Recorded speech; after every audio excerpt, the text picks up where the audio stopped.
The Taoiseach, Micheál Martin, has expressed concern about the potential impact if the United States imposes tariffs on the pharmaceutical industry here.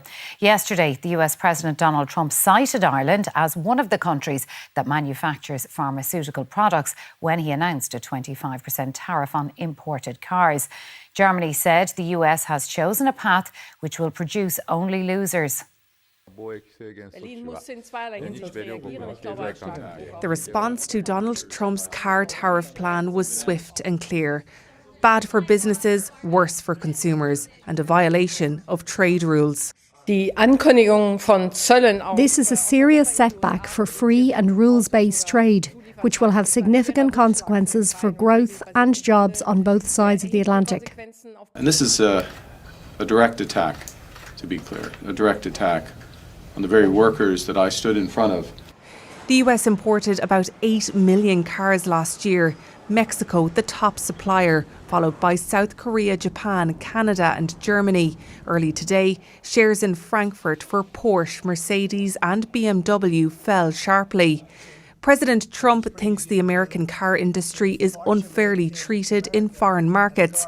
For instance, this is what he takes issue with, that a car made in the European Union imported into the United States faces a 2.5% tariff and a sales tax that varies from state to state. Some have no charges, others exceed 10%. But a car made in the United States and sold into Europe faces a 10% tariff and VAT, a rate which varies country to country, on average 20%.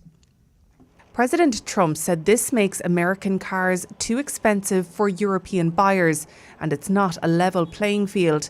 A new US 25% tariff on imported cars and parts drive further uncertainty and worry, just days before Donald Trump is expected to announce more levies on other goods from around the world, including on Irish pharmaceuticals.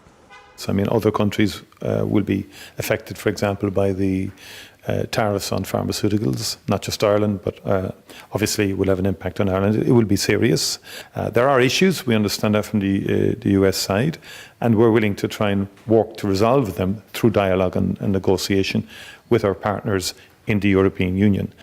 The message from the Taoiseach and others: talks rather than tariffs. Jackie Fox, RTE News. Our Economics and Public Affairs editor David Murphy is here. David, while tariffs on cars are what's making the headlines today, Donald Trump name-checked Ireland and pharmaceuticals when he made that announcement. That will have put the government here on alert, won't it? Yeah, I think we've seen, and we saw it there in Micheál Martin's comments, something of a softening up exercise happening over the past week. Various government figures have been warning about what may be coming down the track, particularly Paschal Donohoe warning about the potential effect on employment, on future spending and in terms of future tax cuts. Ireland exports about 72 billion of goods every year, billion euro of goods every year to the US. Of that, a massive 58 billion euro is pharmaceuticals. So a tariff potentially of 25% on those goods would have huge ramifications.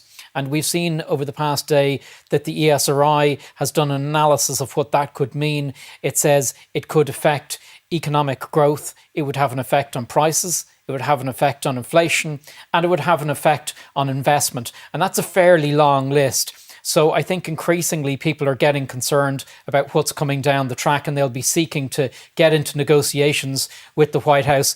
We saw Micheál Martin talking about talks first and then tariffs, but it looks as if it's going to be tariffs first and then potentially talks. OK, Economics and Public Affairs editor David Murphy, thank you for that.